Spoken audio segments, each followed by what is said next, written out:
Hey everyone, welcome back to Astronomy in the Park. My name's Lynx, like the constellation, and I'll be your host.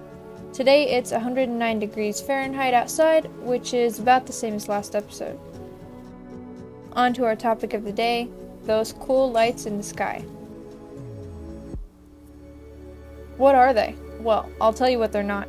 Many have seen these strange lights in the night sky while stargazing, or just plain looking out the window, considering they weren't in a light-polluted area like me.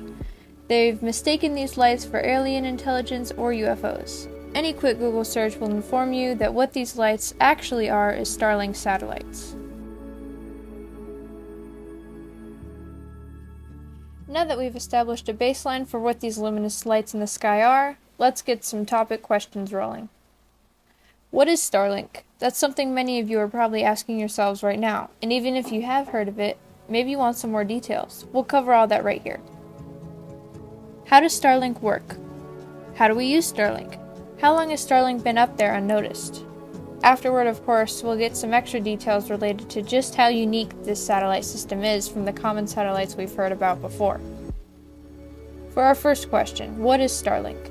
Starlink is a satellite-based internet service created by SpaceX. Currently, most of the world uses standard broadband, which relies on optic cables and landlines, meaning you need to be in range. The idea behind a satellite-based internet service is that you can access it from anywhere in the world, so as long as your dish is facing the sky, you're good. Starlink is currently available globally. How does Starlink work? Other satellite internet services have extremely high latency, making ground service the overall better option. What is latency? That's an important question here, but first you need to understand how data travels. Large chunks of data are broken down into data packets, which are then transferred to their desired location. Think of an email.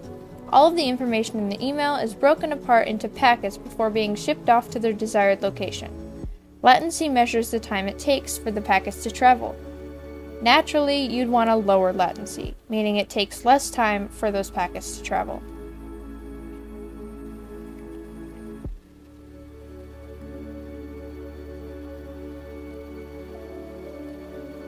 Now I'm going to read from the SpaceX datasheet on the system, and then I'll read some customer reviews. Other GEO satellites maintain a far orbit from Earth compared to Starlink, allowing for a much greater latency. Greater latency is bad, remember? The round-trip data time ratio of Starlink to normal GEO satellites is 70 to 1. That means that in the time it took a signal to travel to Earth, the satellite, and back to Earth, Starlink has already made the same round trip 70 times. That's a pretty substantial gap if you ask me. They actually have a diagram of this happening on their website, and it's pretty cool to see a visual representation of what's happening as we speak. I left the link to that diagram in the description. SpaceX claimed that the latency of Starlink was supposed to end up close to 25 milliseconds, but users claim that the latency is currently in the 50 plus millisecond area. Compare this to cable internet, which currently has a latency of 13 to 27 milliseconds. Granted, the Starlink project isn't done yet. There are over 4,000 satellites currently in orbit. The final project is supposed to conclude with 12,000 satellites, and maybe even extend to 42,000 later on. There have been mixed feelings about this from people who think it's a waste of time and money, along with astrophotographers who will never get their clear telescope views again, and I feel for them. Gorgeous photos of the night sky are going to turn out looking like Phase 1 on the Kardashev scale.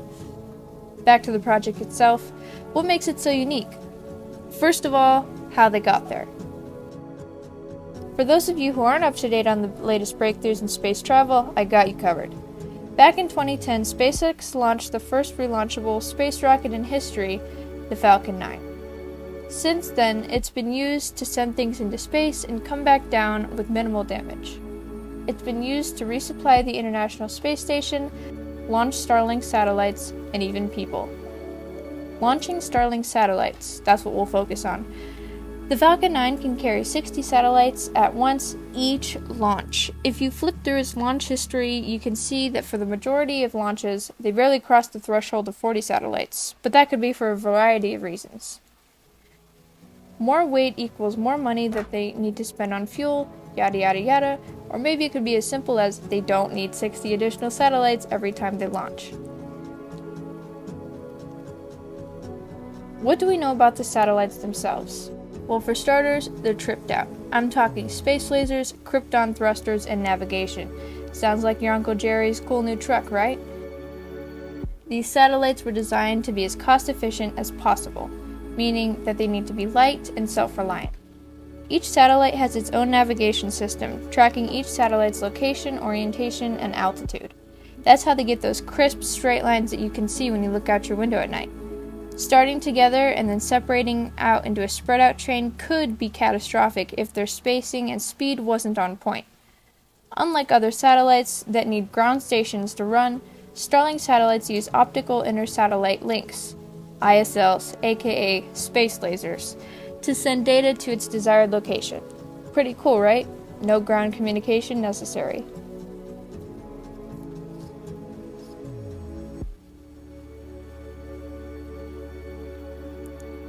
This last point, like the astrophotography issue, is going to cause some controversy.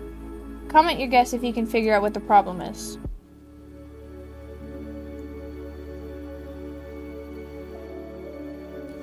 Every other satellite launched at a high orbit further from Earth uses xenon and its thrusters to propel itself. Starlink is the first satellite that, rather than xenon, uses krypton, and I'm not talking about the planet Superman's from.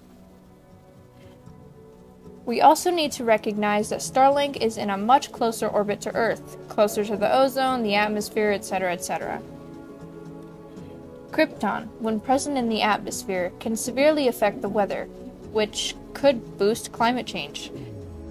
Currently, the ozone is located in the stratosphere, but the presence of excessive krypton in the atmosphere can create ozone in the troposphere, the closest atmospheric layer to the ground. Think of Mount Everest. From the top of Everest to the ground is the troposphere. I know that's a lot of information, but bear with me. The presence of ozone inside the troposphere can devastate plant life and create more health issues. I have sources to back this up, guys, in the description. On top of that, ozone in the troposphere can also damage Earth's ability to regulate its weather, leading to excessive heat, lightning, and precipitation. Xenon, on the other hand, is non-toxic and does not affect the ozone layer. There are no long-term effects of xenon in the atmosphere, so why did SpaceX go for krypton rather than xenon? The answer is simple. It's more cost-efficient.